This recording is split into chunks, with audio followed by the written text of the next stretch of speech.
नमस्कार। कैसे हैं आप सब। आशा करती हूँ आप सभी अच्छे हैं और अपने अपने कामों में व्यस्त हैं। एक सवाल आया है कि भगवान देहधारी हैं। अगर देहधारी हैं तो वो भगवान नहीं हैं। भगवान देहधारी नहीं हो सकते हैं। तो ये स्पष्ट ऐसे हो रहा है जैसे कि वो इस बात से कि उसको कुछ भी जानकारी अभी नहीं है। उसने अभी स्कूल में एडमिशन ही नहीं ली है, अभी चलना ही शुरू नहीं किया है। गीतोक्त साधना जो शुरू कर चुका है वो इस तरीके का सवाल नहीं करेगा, क्योंकि ये साधना शुरू करने के बाद चूंकि 6-8 महीने में ही भजन जागृत हो जाता है और उसके बाद उसको कुछ कुछ अनुभव मिलने लगता है। तो अनुभव मिलने के बाद वो इस तरीके का सवाल तो करेगा नहीं। अंदर से अनुभव मिल रहा है और बाहर वो घटनाएं घटते हुए जब देखेगा तो फिर उसको समझ में बात आने लगेगी कि हाँ, ये हो सकता है कि साधना परिपक्व जब हो तो वो व्यक्ति कुछ चाह रहे हैं और वो घटना बाहर घट जा रही है। चाहने भर की देरी है।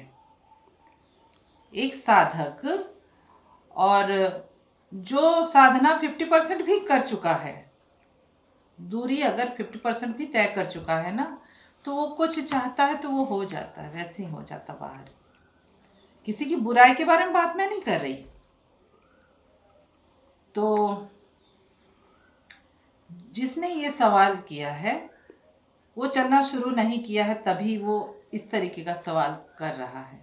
तो मैं उस सज्जन को तो यही बोलना चाहूँगी कि आप तो पहले गीतोक्त साधना शुरू करें। स्कूल में जो एडमिशन नहीं लिया है वो क्या जानेगा पढ़ाई के बारे में। अभी तो वो प्रैक्टिस कर रहा क ख लिखने की, शायद ठीक से लिख भी नहीं पा रहा है, कंफर्म ठीक से नहीं लिख पा रहा है। नहीं तो इस तरीके का सवाल कैसे।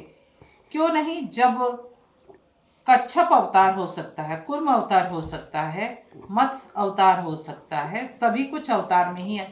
24 अवतार आप देख लीजिएगा कौन कौन से अवतार हैं, है ना। तो जब मत्स्य अवतार है, कूर्म अवतार है, तो फिर एक मनुष्य में अवतार क्यों नहीं हो सकता है। क्यों नहीं हो सकता है।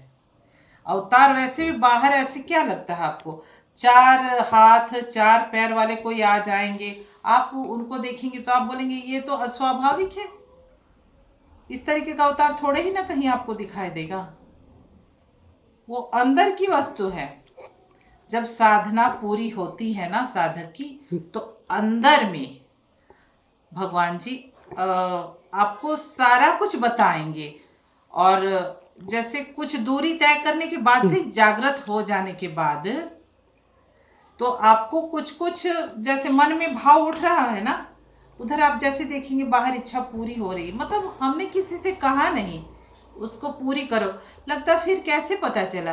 यानी जो अंदर है वही बाहर भी है, वही किसी को प्रेरित कर रहे हैं कि इसके मन में ये इच्छा उठी है, वो बताते नहीं भगवान।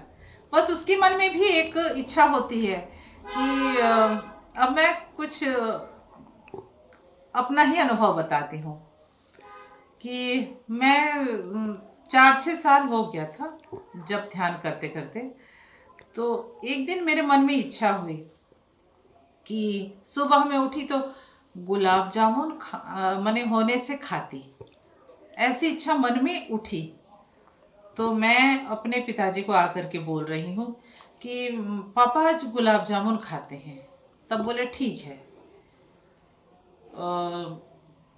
तुम आओ कॉलेज से, शाम में हम लोग खाते हैं। पिताजी वकील थे तो वो भी बोले कि सुबह में मैं चेम्बर में हूँ, काम कर रहा हूँ, फिर तो कोर्ट जाऊँगा, मतलब खाएंगे तो आराम से सब मिल करके बैठ के खाएंगे, इसीलिए बोले कि शाम में। मैं बोली ठीक है।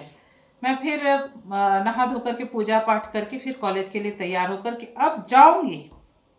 उसी समय हमारा रसोइया जा कर के मुझे बोल रहा है कि साहब बुला रहे। मैं बोली क्यों, मतलब अभी कॉलेज जाना, अभी मेरे पास टाइम नहीं है, जाओ। नहीं नहीं, अभी तुरंत बुला रहे हैं। मैं बोली देखती हूँ क्या बोल रहे हैं। मैं नीचे उतरी, मैं बोली हाँ पिताजी बोली क्या बात है। तब बोलते हैं लो। मैं बोली ये क्या है। तब बोले देखो तो मैं देख रही पैकेट खोल करके, अरे गुलाब जामुन है। मैं बोली ये गुलाब जामुन कहाँ से आया। मैं बोली थैंक यू। तब बोले मुझे नहीं, ऐसे कर रहे हैं। मैं बोली किसको। तब बोले भगवान जी को बोलो। मैं बोली मतलब। तब बोले कि मेरा एक क्लाइंट है, वो लेकर के आया है। मैं बोली आपने कहा था। बोले नहीं मैं किसी को कुछ नहीं बोला, मैं तो बोला ही शाम में। मैं बोली फिर कैसे ऐसे हो सकता, मतलब भगवान जी ने उसके मन में प्रेरणा की, वो लेकर के आए और मुझे गुलाब जामुन मिल गया। दिन के वही 9:30 के आसपास। पापा ने क्या कहा था कि शाम में मंगवाता हूँ। शाम, तो भगवान जी ने सोचा शाम में खाएगी। अरे क्या मांग लिया है इसने, गुलाब जामुन ही ना, खिला देते हैं। दिन भर इंतज़ार करेगी गुलाब जामुन के लिए। तुरंत किसी को प्रेरणा किए, जो कि पापा का मुवक्किल था, वो लेकर के आए। 9:30 बजे गुलाब जामुन। हालांकि मैं बैठ कर के खाई नहीं, क्योंकि मेरे पास इतना वक्त ही नहीं था कि मैं उस वक्त खा पाती। मम्मी को जा कर के दे दी। फिर कॉलेज चले गए, शाम में आए फिर खाई। सब कोई खाए हम लोग। तो ये लगा कि फिर कि मेरे मन में इच्छा जगी, तो फिर किसने पूरी की, भगवान जी ने की। तो भगवान मेरे अंदर है, उस मोक्किल के अंदर है, बाहर है, सर्वत्र है। जैसे हवा हर जगह है ना, उसी तरीके से भगवान भी हर जगह है। आप एक बार साधना शुरू कर दीजिए, गीतोक्त कर्म जो है ना, उसको एक बार आप शुरू कीजिए, फिर देखिए क्या क्या होता है आपके साथ। ये तो एक छोटा सा उदाहरण है, ऐसे अनगिनत है, क्या क्या बताऊं। तो वो मनुष्य अंततः भगवान हो जाए, इसमें कोई आश्चर्य क्या। साधना संपूर्ण करने के बाद उस नाम को जप करने से जब मन पूरा उसका धुल जाता है, फिर उस मन में मतलब कुछ भगवान जी के अलावा और कोई होता ही नहीं है, कोई नहीं होता है। फिर उसके शरीर के अंदर जो है वो भगवान है, वो नहीं है। वो बाहर वाले देख रहे हैं कि कोई भी है, जो भी XYZ है, वो नहीं है। वहाँ भगवान जी है, उस शरीर को लेकर के डोल रहे। जो काम कुछ करना है, समाज को कुछ लोगों का उद्धार करके जाना है, तो चलो कर देते हैं। उसके लिए उसका वहाँ रुकना है संसार में, वो पा जाता है भगवान को। लेकिन जो चला नहीं इस रास्ते में ना, वो समझ नहीं पाएगा इस बात को कि एक मनुष्य के शरीर में भगवान, हाँ वहीं भगवान प्रकट होते हैं, किसी को पता नहीं चलता है। भगवान अवतरित होते हैं वहाँ पर, साधना जागृत होने के कुछ दिन बाद ही। चलाते उठाते बैठाते हैं, साधना करो, टाइम हो गया, चलो बैठो उठो, ये भी बताते हैं। और फिर 10-20 साल के अंदर ही फिर उसको साधना पूरी कराकर, अगर वो लगा रहा तत्परता पूर्वक ना, लेकिन अगर बीच में कोई इच्छा कर ली उसने, वो भी पूरी कर देते हैं, ऐसा नहीं है। लेकिन इच्छा उसकी इतनी बलवती हो कि अरे ये चीज़ मिलने से, लेकिन फिर कहीं किंतु परंतु, फिर तो भगवान बोलेंगे नहीं, किंतु परंतु होने से फिर नहीं इच्छा पूरी होगी। लेकिन हाँ, वो 16 ने अगर किसी चीज़ की चाह कर ले तो भगवान दिला देते हैं। साधक को वो घुमाते नहीं हैं। फिर इच्छा जैसे पूरी हुई, भोग भोगने के बाद फिर से वापस वो साधना करेगा और पूरी करेगा। क्योंकि शुरू करने के बाद फिर रुकने का भी वो नहीं है, विधान नहीं है, उपाय नहीं है इसको रोकने का।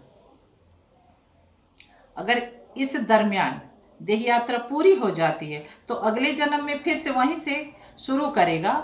मान के चलिए 80% उसने कर ली यात्रा, तो 20% बाकी है ना, अगले जन्म में फिर वहाँ से स्टार्ट करेगा।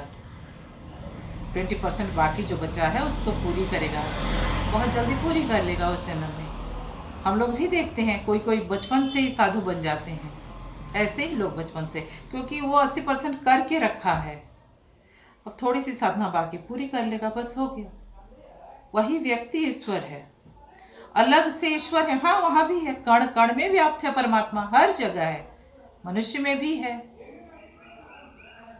जब वराह में हो सकते हैं, वराह अवतार ये भी कहते हैं ना, तो वहाँ हो सकते हैं, कण कण में है, तो कहाँ नहीं है, पेड़ में भी है, सब जगह है। आप श्रद्धा पूर्वक जिधर ही पूजा करेंगे ना, वहाँ पीछे भगवान ही खड़े होकर के उसको, आपकी जो भी मनोकामना उसको वो पूर्ण करते हैं। लेकिन पेड़ पौधों को पूजने से क्या है, ये अविधि पूर्वक है। विधि पूर्वक कौन सा है, गीतोक्त कर्म है। इसको अगर आप विधि पूर्वक संपादित करते हैं तो फिर तो आपके अंदर ही भगवान प्रकट हो जाएंगे। पहले ही हो जाएंगे, वो तो बाद में फिर पता लगेगा दुनिया को, आपको पहले ही पता लग जाएगा। साधना में जैसे आप प्रवृत्त होंगे ना, कुछ दिन में ही पता लगेगा, सारी बातें स्पष्ट होंगी। लेकिन हाँ, यहाँ पर एक बात तो है, कोई तत्वदर्शी महापुरुष का सानिध्य आवश्यक है, वही जगा देते हैं नाम को आपके अंदर। नाम तो सभी लेते हैं। मैं भी बचपन में कितनी थी, 6 साल की थी, हमारे पिताजी हम लोगों को रामायण सुनाते थे पाठ करके, शाम में आधा घंटा, और फिर हम लोग 15-20 मिनट भगवान राम का नाम जप करते थे बैठ करके एक साथ। इतने देर में दिया बत्ती का टाइम हो जाता था, हो गया खेलना कूदना का जो भी है टाइम, वो जो है ना खेल कूद का पार हो जाता था इसी तरीके से। और उम्र थी 6 साल, इससे अधिक नहीं। तो इसका मतलब क्या हो गया, उस समय गुरु महाराज उपलब्ध नहीं थे, नाम तो हम लोग लेते ही थे। मतलब इससे क्या हुआ, पुण्य पुंज इकट्ठा हुआ, गुरु महाराज जी मिले फिर जब मैं ग्रेजुएशन कर रही थी तब, और फिर उन्होंने नाम को जगा दिया। तो फिर तो बहुत सारी बातें होने लगी। तो फिर मैं सोचती थी, मैं किसी को बोली नहीं, फिर ये इच्छा पूरी कैसे हो जा रही है, फिर कौन सुन रहे हैं, मन ही मन वो चीज़ है, उच्चारण नहीं किया, ये केवल मेरे अंदर एक ख्याल, मन में एक ख्याल आता है ना, जैसे बस इच्छा पूरी कैसे हो सकता है कि गुरु ऐसे कोई मिले जो तत्वदर्शी महापुरुष हों।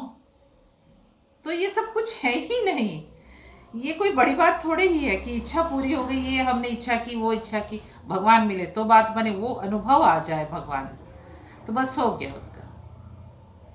तो आप जो कह रहे हैं कि मनुष्य में नहीं हो सकता है, फिर मनुष्य है तो वो भगवान नहीं है, नहीं, ये सोच आपकी गलत है। मैं आपको यही बोलूँगी कि आपको कोई तत्वदर्शी महापुरुष अगर उपलब्ध नहीं है तो आप पहले तो उनको पाने के लिए एक कोई नाम का जप शुरू करें, फिर उन तक पहुँचे। जब ये पुण्य पुंज इकट्ठा होगा, कहते हैं ना, तुलसीदास जी ने कहा पुण्य पुंज बिनु मिला ही न संता। अब वो संत जब मिलेंगे, पुण्य पुंज इकट्ठा होगा, आप एक नाम का निर्वाचन कीजिए, कोई भी 2-2.5 अक्षर का, ओम राम शिव, कोई भी जो आपको पसंद है। फिर आप उसको निरंतर जप कीजिए, सुबह में 10-15 मिनट, और सकेंगे तो आधा घंटा और अच्छी बात है, और शाम में आधा घंटा समय दीजिए। फिर आप खुद देखिएगा, लेकिन देखिएगा जब का जो टाइम है ना, उसको मेंटेन करने की कोशिश कीजिएगा, क्योंकि उस समय हमारा शरीर मन एकदम तैयार हो जाता कि जब करने का समय हो गया है। ये नहीं कि आज 6 बजे बैठे तो कल 7, फिर 8, 9, 10, 11, 12, कोई टाइम ही नहीं। अब जब आप बहुत बिजी हैं तो ये भी ठीक है, कुछ नहीं से कुछ बेहतर है ना। तो लेकिन कोशिश कीजिएगा, एक टाइम फिक्स कीजिएगा कि इस समय आप फ्री रहते हैं, उस समय आप रोज़ नाम को जप कीजिए। जब वो पुण्य पुंज इकट्ठा हो जाएगा, जमा होगा कुछ, तो संत मिलेंगे, फिर वही समझा देंगे आपको, फिर आप उस अनुसार जब चलेंगे, वो जब साधना जागृत कर देंगे, तब फिर आप समझ पाएंगे कि हाँ, इंसान के अंदर अवतार संभव है, यही संभव है। और भगवान कृष्ण अगर देहधारी थे, जो सवाल आपका है, तो फिर वो भगवान नहीं हो सकते। कैसे नहीं हो सकते, कृष्ण भगवान को आप भगवान नहीं मानते हैं तो किनको मानते हैं फिर आप भगवान? भगवान राम भी उस ऊंचाई को जो छू लेंगे, हर एक महापुरुष जो उस ऊंचाई को छू लेते, सभी भगवान है। भगवान राम, भगवान कृष्ण, और दत्तात्रेय भगवान, उनको भी तो बोलते हैं ना। महात्मा बुद्ध, उनको भी भगवान बोलते हैं। तो उस लेवल को छूने के बाद, वहां पहुंचने के बाद, मतलब कि जैसे एक मान के चलिए, जैसे कोई 10वीं कक्षा पास कर गया, उसके बाद 12वीं, उसके बाद ग्रेजुएट हो गया, उसके बाद मास्टर्स की उसने, फिर पीएचडी कर लिया, तो सब एक ही स्तर के हैं ये लोग। शोध कर लिया इन लोगों ने, भगवान जी को पा लिया, अपने अंदर पाया। अब नाम जो भी रहा है उस वक्त उन लोगों का, तो ऐसा नहीं कि देह धारण करने से वो साधारण ही व्यक्ति होगा। भगवान कहीं अलग से अलग जगह, अलग लोक में हैं, अलग हैं। मतलब भगवान अलग सत्ता है, मनुष्य के अंदर वो नहीं आ सकते। भले वो कितना भी जप ध्यान कर ले, वो महापुरुष हो जाए, कितना भी महान हो जाए, लेकिन वो मनुष्य ही रहेंगे। ये सोच ही गलत है। वो प्रकृति को कंट्रोल कर सकते, किसी मृत शरीर में प्राण फूंक सकते हैं जल्दी। हालांकि ये सब काम वो लोग करते नहीं है। ये प्रकृति का जो नियम है ना, इसको वो लोग तोड़ना नहीं चाहते हैं, लेकिन जरूरत हो तो ये काम करते हैं वो लोग। जीवन दान अनेकों को देते हैं। हमारे दादा गुरु ने ऐसा किया है, कितनों को जीवन दान दिया है। कितने पागल थे उनको ठीक कर दिया। फिर तबीयत किसी किसी की बहुत खराब, वो लोग ठीक हो गए हैं। अभी भी हमारे गुरु महाराज जी रोज कितने लोग जाते, दुखी लोग, और वहाँ से उनको जो चाहिए होता है वो मिलता है और वापस आते कितने लोग। ये कोई चमत्कार नहीं है। भगवान का नाम जो जप करेंगे सुबह से लेकर के शाम तक, उसी में रम रहे हैं, वो महापुरुष चाहे तो कुछ भी कर सकते हैं।